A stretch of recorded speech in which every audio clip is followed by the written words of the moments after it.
Hello everyone, it's Cancel here, and in this video we will go over the best units to clear the Trial of Constellations. So yeah, let's start with the Fire Boss.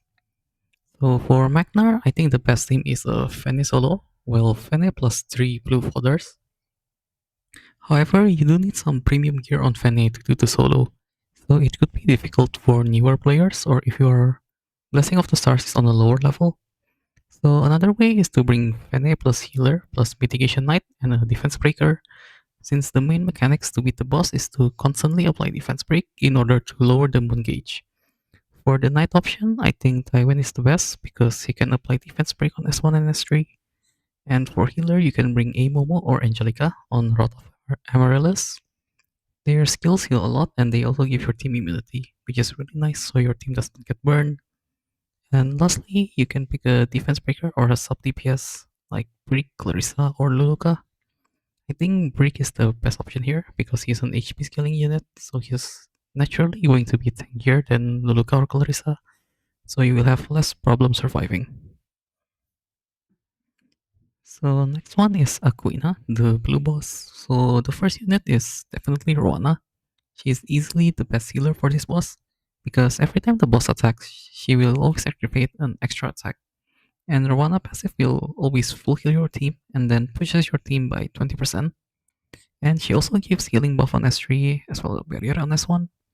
So for Aquina, right, you want to bring units with counterattacks to reduce the moon gauge, as well as units that can maintain buffs.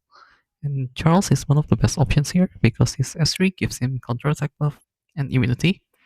And if you don't have Charles, you can use Arvalon or Violet in the front line. And another DPS option is Frieren or Fenris. Both of their passives CR pushes your team and they do a lot of damage as well. So for Aquina, you can always bring Rowana, Charles, and 2 DPS. However, if you find your team dying, you can also bring Young Senya or Ethel instead. Young Senya is pretty good here because she has full cleanse, and on S3 she also gives the healing buff, and there's also the S1 dual attacks, right? And Ethel is also decent here because there's the 40% damage transfer, and she will always counter attacks and heal herself. So she's like a self-sustainable knight, like a healer and a DPS. So she's pretty good here. Okay, so let's move on to the Earth boss. So in this fight, it's a survival fight. Instead of killing the boss, you're gonna have to survive his 9 phases. And to survive, you will need to keep his HP very low by applying burns to the small plants. So there are two common themes for the Earth boss.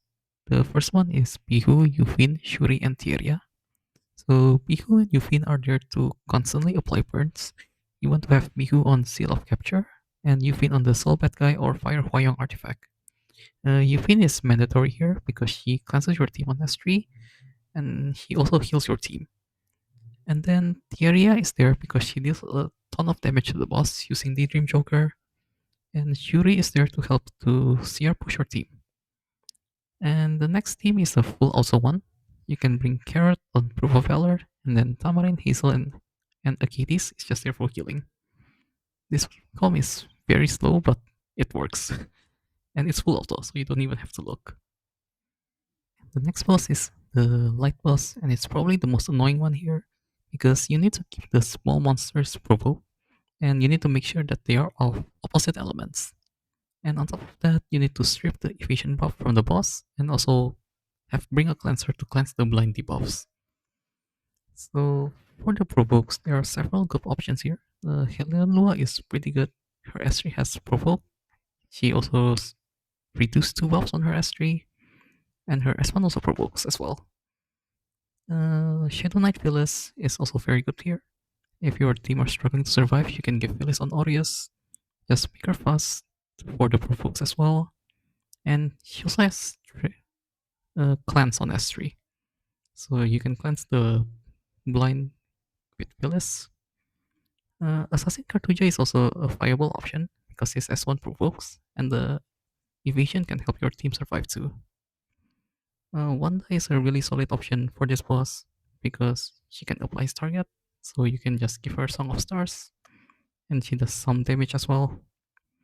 And for the DPS option for this boss, you can go with Remnant Violet, Commander Lorena, or Dark Aiden. Either one works for this boss.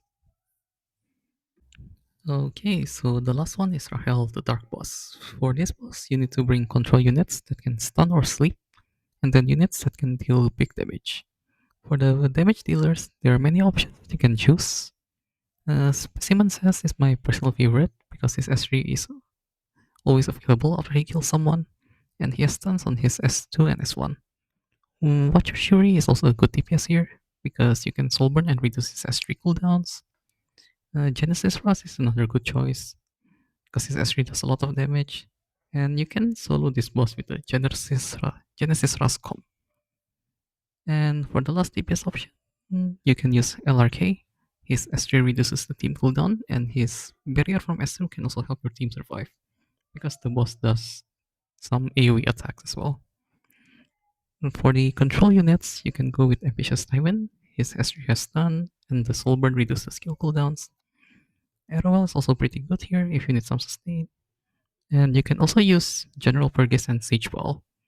And you can give Sageball Abyssal Crown for extra stun chance. But my favorite units for this boss is Dragon King Sharon and Achates, because both of them have stun on S1, and their Soulburn only costs 10 souls, so you can pretty much Soulburn every turn, and you can give them healing artifacts to usually help your DPS survives.